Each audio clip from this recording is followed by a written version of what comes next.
Arabia. Pero yung detalye, saan mga nabasa ko sa secretary kay Brother Jackson, makakita naman sa detalye. Medyo may pagkakaiba si Richard Gunn sa kanya. So, I prefer na mas tanungin kay Brother Jackson. Ang isa rin ko sa isang na kinukuha doon sa pagtatayo ng temple, isa sa pagigigil ng Russia, sabi ni Brother Jackson, nasa bridge of economic collapse ang buong mundo because maski basahin natin sa first seal ni Brother Branham, sabi niya, halos lahat ng kayamanan ng buong mundo ay hawak ng Vatican.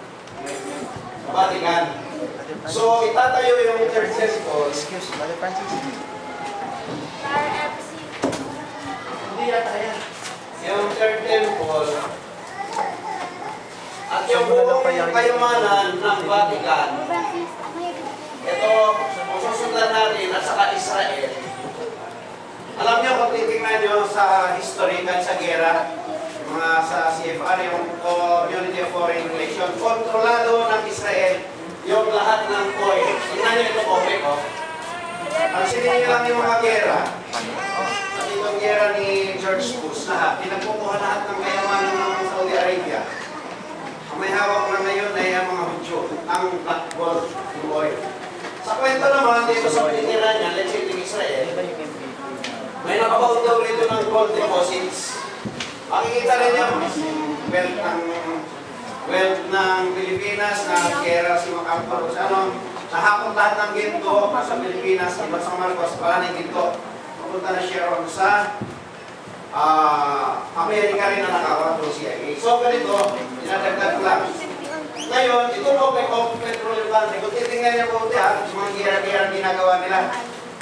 Ikirain ng isang bansa, gagamitin ng US, kung tinalakit ng Relation Chapter 13, nakukuha ito to submit. Tingnan niyo mo mga Getty Oil Company, itong tinatawag ng mga Rockefeller, pinag-aralan niyo siya. Yung lahat ng ito, at itong ang nagko-control ng ekonomiya ng mundo. At saka yung kanyang currency ay yung gold. Yan ang nagko-control ng mundo. At ang may hawak niya na itong dalawa. Kahit tayo, yan yung sinasabi kanina ng Francis na Daniel 9:27. Pag tinignan nyo, he shall confirm. What is the word confirm? Ratify. There is a covenant between the two. Yan yung sinatawag nyo na ngayon ng New World Order. Kasama sa New World Order. Kaya, may gold deposit siya rin. Tingnan nyo, sino makita? Alimutan ko ito. Yung Cedar of Lebanon. Inalalay ito ni Brother Jackson. Kung paano sa panahon mismo ni Solomon, nang itayo ang templo, yung mga halik, parang kahoy nila akasya, mga kahoy na ginamit sa templo ito. Pag mapapansin nyo yung Sheba and Dedan, tutulong sila itong Saudi Arabia, kapatid lang nila yan. Pinanggit kanina ni Brother, yung bukog garak na nandyan sa Saudi, yung gitna rin ito, withdrawing check, nakasahin ko, when Israel does this, God magnify yourself.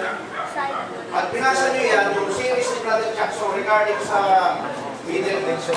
Makikita nyo, maka rito si Abraham, sasaksakin niya yung anak niya si Isaac. Doon mismo sa gitna ng templo yan, at yan, Boss Kumar,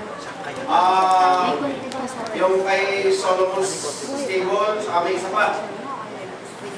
Nalimutan ko, bali tatlong templo yan ngayon sa loob. Dito sa gitna ito, doon nakalatag daw siya na, doon siya sasaksakin. So, i-re-refer itong templo sa pamamagitan nito. Yan. Yung miraculous one na binabanggit ng isa, sabi nga niya, may tanong hindi ko pa ito masakit, pero may mga sakit pang tingnan mo na sasabihin sa gusto. May dalawa akong narinig dito. Pamalimutan ko. Tutulong itong mga Muslim sa Israel. Then, sabi Brother Jackson then, they will turn from Allah, medyo ako siya rito, to Elohim. Ikilalanin na ng mga Muslim ang kanilang hindi pa lang ang Allah daw, sabi ni Brother Jackson, demonyo. Siya secret name natin. They will turn from Allah to Elohim. So, ikilalanin nila na kapatid lang pala ni Israel at tutulungan nilang i-rebuild itong templong ito. Sinabi rito, kung pag-aaralan nyo, yung tinatawag na 6-day war noong 1967, panoorin nyo sa YouTube. Day War, at saka yung 73 yata ito na yung Kippur War. Yung Kippur War, yes. Yung Kippur War, kung pag-aaralan nyo, may gera, they are at rest. Nag-aalok, inuman, kaklangan, nasa beach ngayon dito mga sa 6 Day War. Then nung bigla silang sinatake, hindi ko na buhos, basahin nyo na lang yung Bible kasi mission ko. Pinag-aralan nyo, in parallel ha. Kasi iba itong Ezekiel 38-39 war sa mga previous war na nangyari sa Israel. Sabi ni dito, maski ba nasa mga Bible, basahin nyo, hindi maglilift ng kahit na ano, ni magpapaputok ng isang missile ang Israel sa pagkakataon to. Laban ito ng Diyos at ng kalaban ng Diyos. Salamin ito, tingnan nyo ha, yung go, mga hitins yan, galing ito sa mga Japetites. Ito mga lahing Japet. Yung mago, at may dalawa ito kasing ano yun, tingnan yung mago, multitude of men. Ito yung mga Gentile din. Kahit tingnan mo, nagpo-conflict yan kasi maliwanag ng mga Jehovah's Witnesses. Mga iba. Ngayong mago, pag pinag-aral mo Revelation chapter 20, verse ano yan? 8 yata? May Gog and Magog din dyan. Ay wala na Russia. Nagre-represent si Juan ng mga Northerners o mga Japetites, mga Gentile. O from the land of Magog, many people, multitude of peoples. So, balik tayo. Chap-chap na lang yung ano ko. Sabi niya rito, itong gera rito, pag binasa nyo, pinag-aralan nyo, talagang gera na hindi obra ang lahat ng bansa. Dito sa sistema, kung yung nagkakamali, parang 4-5 bansa ito, nagtulong-tulong sa kanya sa ano yan. At makikita nyo, dito sa panahon na to, alam nyo yung mga armamentong galing sa Russia, ng Egypt, kusang nagtitigilan. At makikita, sabi nila sa gerang yan, ang tingin nila, talagang anghel daw ang lumilipad. Kasi wala namang pinalipad, ang Israel na ganun karami, ang sabi nila, karamihan nga ako nagpadala. Dumilim ang kalangitan sa rami ng mga eroplano na nagtakuhan ng mga ano, ang mga kalaban, ang mga lumaban dito sa Stiwar na to. Nagtakuhan, iniwanan nila yung armamento nila, yung kanilang mga advanced technology dati. Alam mo, may mga eroplano na silang big aeroplano ng Russia. Yung mga computerized nila nagtigilan. Nagugulat sila ang kanilang mga tangke, yung mga TIS, yung mga T-56, parang ganyan, na Russia. Computerized sila, advanced. Lahat tumigil sa disyerto. Ang mga operator, yung mga may hawak, nagbabaan sa sakyan. Kasi nagulat sila, habang sila'y pasok ngayon, apay dumilim ang kalangitan sa rami na anong, ang sabi ni Brother Jackson, ay sa nabasa ko ha, mga anghel ng Diyos, kilos ng Diyos yan. Mayroon din silang gera. Pero sabi niya, iba itong Ezekiel 38, they will never lift the hand. Gera ito ng Diyos. Papansinin niyo sa amin, ang Ezekiel 38, tingnan niyo mabuti ha. Pag tinignan niyo ang Revelation chapter 20 verse 8 na Gog and Magog, fire will come down from heaven. Walang gagawin ang mga bride in Israel sa loob ng templo pagdating ng dulo ng dulo ng millennium sa Lydian season. Hindi gagalaw. Diyos mismo ang kalaban. At dito sa pagkakataon, God, sa dulo ng 28, ng Ezekiel 38, makikita God magnify Himself. Lalo kilalanin ng bansang Israel at ng lahat ng bansa kung sino ang Diyos ng mga Hudyo. Amen. So yan yung isa. Basyan. Teka, bubukas ko ng Bible para magkasusipa. Meron ko. Meron pa. So sa Ezekiel 38, 39, Sheba and Dedan.